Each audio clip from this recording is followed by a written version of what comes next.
Semua orang mungkin sudah tahu kalau Kamen Rider dan Super Sentai memang berada di bawah naungan rumah produksi yang sama, yakni Toei Company.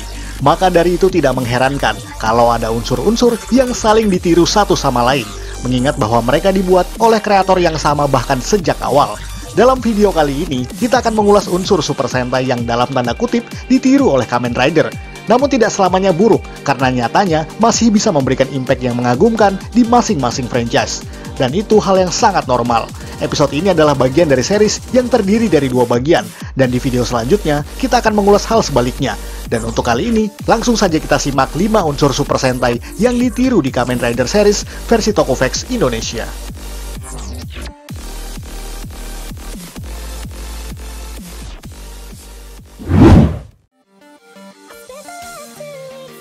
Legendary Henshin Form. Dan jika Anda beranggapan bahwa Kamen Rider Decade adalah pelopor hero yang mampu berubah menjadi para seniornya, tentu saja itu tidak selamanya benar, karena konsep ini memang nyatanya lebih dulu dipakai di Super Sentai, tepatnya pada anniversary ke-30 di movie Go-Go Sentai Boukenger vs Super Sentai, di mana ada tokoh eksklusif yang dinamakan Akaret. Akaret sendiri adalah perwujudan mistikal dari para Sentai merah terdahulu, dan di film kolaborasi tersebut ditampilkan kemampuan spesial Akaret yang bisa berubah menjadi berbagai Sentai merah lengkap dengan kekuatannya. Dan yang membuatnya lebih dulu daripada Decade karena film tersebut ditayangkan pada tahun 2006, 3 tahun sebelum debut penayangan Kamen Rider Decade di TV Asahi.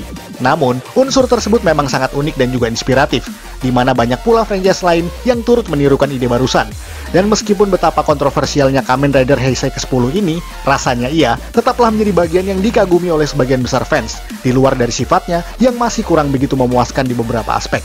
Maka dari itu, berterima kasihlah pada Akaret.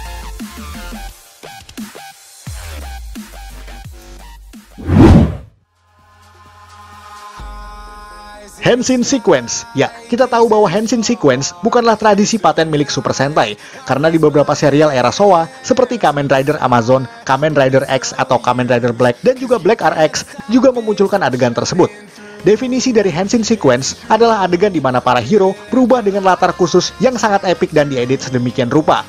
Dan itu lebih condong ke arah Super Sentai yang kerap melakukan hal tersebut dari tahun ke tahun. Apalagi, Kamen Rider lebih condong dengan konsep instant henshin yang hanya berlatarkan lokasi pertarungan tiap adegan. Tapi lihatlah, nampaknya Kamen Rider series ingin mencoba menggunakan tradisi lama yang sudah lebih akrab dengan Super Sentai di mata penonton.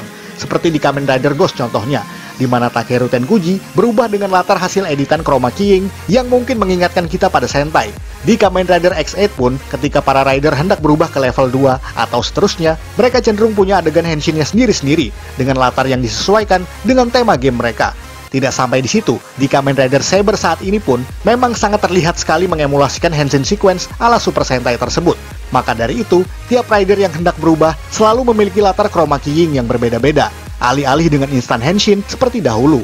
Namun, itu bukanlah ide yang buruk, karena maklum saja, dengan Henshin Sequence macam itu, footage adegan henshin yang dimaksud bisa digunakan berulang-ulang di berbagai episode yang berbeda, dan itu merupakan salah satu bentuk penghematan, baik dalam skala budget maupun waktu.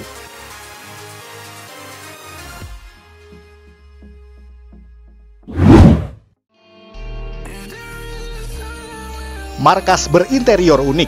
Kita mungkin akrab dengan nuansa realistis di Kamen Rider, di mana selalu memunculkan markas berupa tempat hangout biasa, misalnya kafe, restoran, dan lain semacamnya. Hal itu memang kerap ditampilkan dalam berbagai serial, baik dari era Showa maupun Heisei, dan tempat semacam itu masih menjadi trademark di franchise ini. Berbeda sekali dengan Sentai series, yang selalu punya markas khusus dengan desain yang unik dan juga futuristik, atau juga bisa bernuansa mistis tergantung dari tema yang digunakan.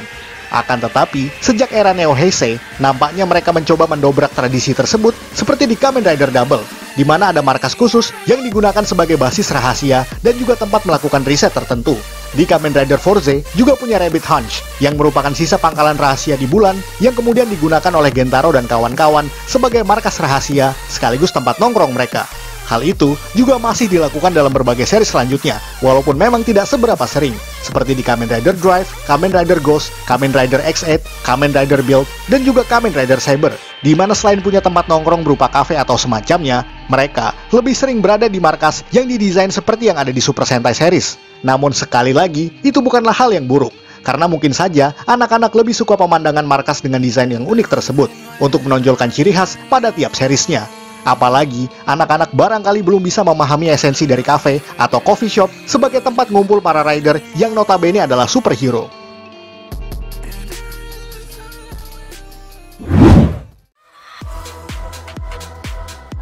Mecha atau robot raksasa. Robot raksasa juga barangkali adalah budaya lain yang diadopsi oleh Super Sentai, karena di era awal ada serial Spider-Man versi Toei Company yang bekerja sama dengan Marvel Comics, dan di sana menampilkan robot raksasa pertama yang disebut Leopardon, dan hal itu belum pernah dilakukan sebelumnya di Sentai series, sampai pada Battle Fever J pada tahun 1979.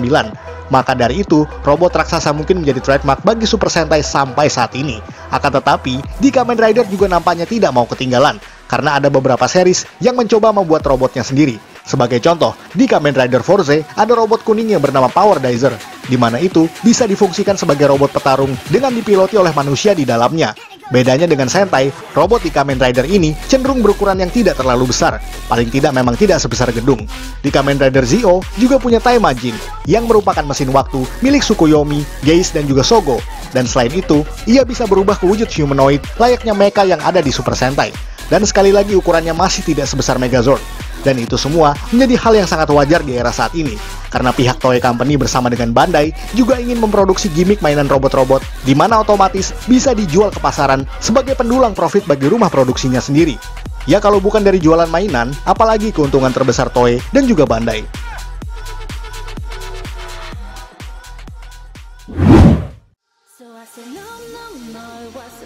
Ending dance, dan yang terakhir sudah jelas sekali, yakni ending dance, di mana itu bukanlah istilah resmi, tapi paling tidak menggambarkan bagaimana konsepnya. Ending dance sendiri adalah tarian yang ditampilkan nyaris di tiap episode saat acara Sentai berakhir, karena diletakkan pada ending credits saat lagu penutup dimainkan. Meskipun ada beberapa Sentai yang tidak menggunakannya, namun itu seakan seperti sebuah budaya yang tidak boleh terlewatkan, terutama di era Heisei dan juga Reiwa saat ini. Uniknya, entah kenapa Kamen Rider Saber mencoba membuat tariannya sendiri pada kredits penutup episodenya. Hal ini mungkin agak surprise bagi kita para fansnya, sebab Kamen Rider nyaris tidak pernah menampilkan hal semacam itu. Bahkan kebanyakan series Kamen Rider tidak memiliki ending song dan hanya diakhiri berupa preview untuk episode selanjutnya. Hal yang agak mengganggu di sini adalah karena dance yang dimaksud selama ini rasanya lumayan cheesy dan juga cringe. Walaupun mungkin anak-anak di Jepang sana masih ada yang menyukai tarian tersebut. Karena dengan tarian yang dimaksud, secara tidak langsung bisa mengajak anak-anak untuk menari dan bernyanyi bersama setiap acaranya berakhir. Tapi masalahnya di sini adalah karena di Sentai seri sendiri, hal tersebut sudah sangat overuse dan cenderung memberikan kejenuhan bagi para penonton. Sehingga, dengan ending dance yang disisipkan pada kredits penutup Kamen Rider Saber, membuat ciri khas Kamen Rider series semakin menjadi samar.